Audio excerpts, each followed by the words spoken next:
Well, hello everybody. Welcome back to G Bear's Off-Grid Ways, a homestead in the desert on May 17th, 2021.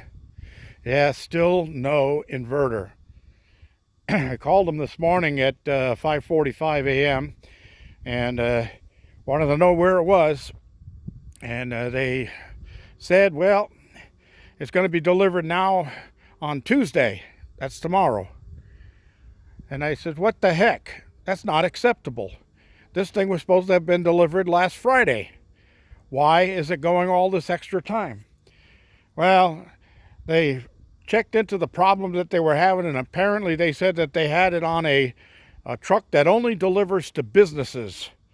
And since it was a residential delivery, they had to switch it to another truck. But the residential trucks don't drive on Mondays. What? You know, I just figured out what FedEx stands for. It's customers are fed excuses. That's it. Fed excuses. Anyway, I found the email to the CEO of FedEx, and I sent him off a nice professional letter, letting him know that I am very disappointed with the California Bloomington FedEx shipping department. Because just like my Midnight Classic before this and two cell phones before that, each one has been delivered a week later than what it was supposed to be. That's 4 items so far from FedEx that are just excuses. They just make excuses instead of delivering. And each time, it's always right around a holiday. But this time, it was earlier. I decided to get this thing place this order right away. Even though I couldn't afford it, I had to place it right away because I didn't want it to go down into Memorial Day weekend. That would be a real fiasco. Didn't help. So what? Anyway, look at how good my mulberry tree's doing. The winds had broken the stick. That's why it's shorter now. I drove it back in. But the reason that one's doing so well is I chose these areas to plant these for the simple reason, if you look off into that direction and you see the color of the bushes, you see the green, the line of green going straight up that direction, okay, right to where my water is. Everything else around the desert is all off colored. It doesn't have green, but the green runs right through here and runs right down that direction and right past my greenhouse on the other side of the grow house and just keeps on going out that direction. So I have a feeling that there's an underground river or stream right underneath here, and that's why I planted here. And apparently I did right, because that one is really taken off. It's right in line. This one is it was really damaged bad last year by the squirrels and birds, but it came right back. And the one on the other side here, or the other side of the chicken coop over there, that one's doing just fine too. It even came back. So yeah, I have a feeling I got those in the right places. Anyway, I got out here and cleaned out the chicken run today, raked everything out of there, got it cleaned up on both sides. And while I was doing that, I had opened up the door between the two chicken coops and let the chickens intermingle with each other. And at first, everything was going along just fine. And then a couple of the buff Orpingtons started getting a little ornery and pecking at the little ones and had them all cornered over there in the corner. Wouldn't let them near their feet or water. So I decided to resegregate them. It's probably not a good idea to put them into desegregation or into the same coops now, because the minute they went in there, they went right over to the big chicken feed, which carries a lot more calcium than the protein that they're supposed to have. They're just supposed to be getting high protein. They don't need calcium because they're not ready to lay eggs. Look at how big Angel is here. Isn't she humongous?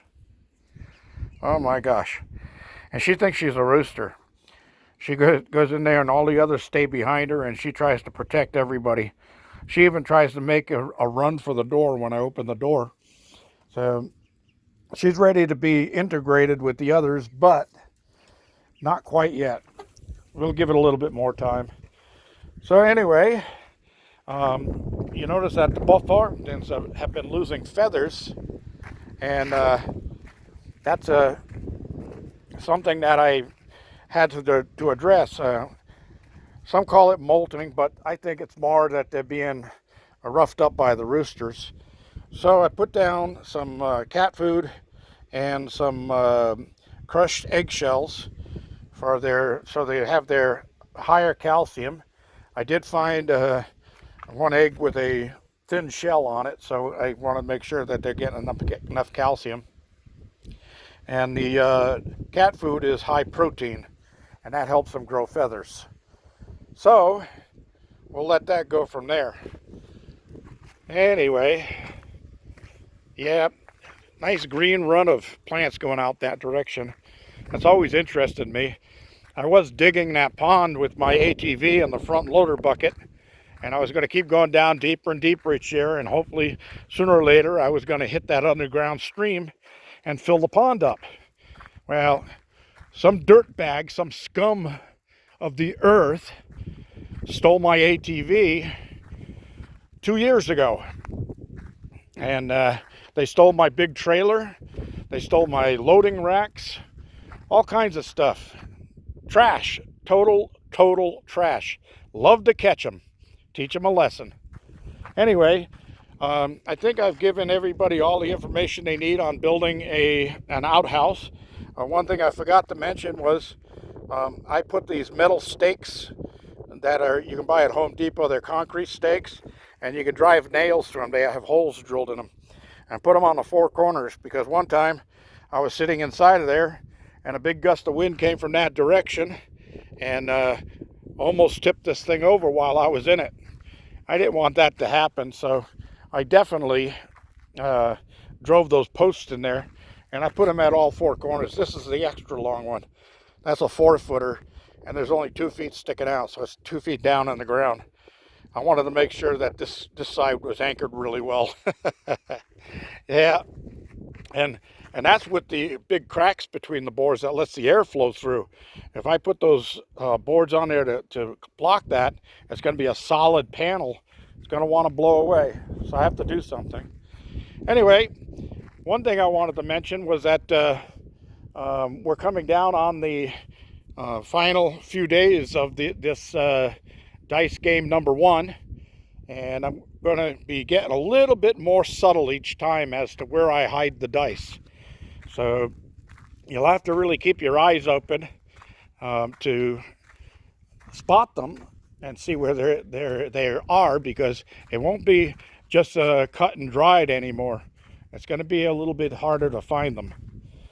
All right, so last, I'm going to take a walk over to the battery room, and a few things I want to do is I'm going to get the flag changed, but the winds died down for today, but they're supposed to come back and last all week.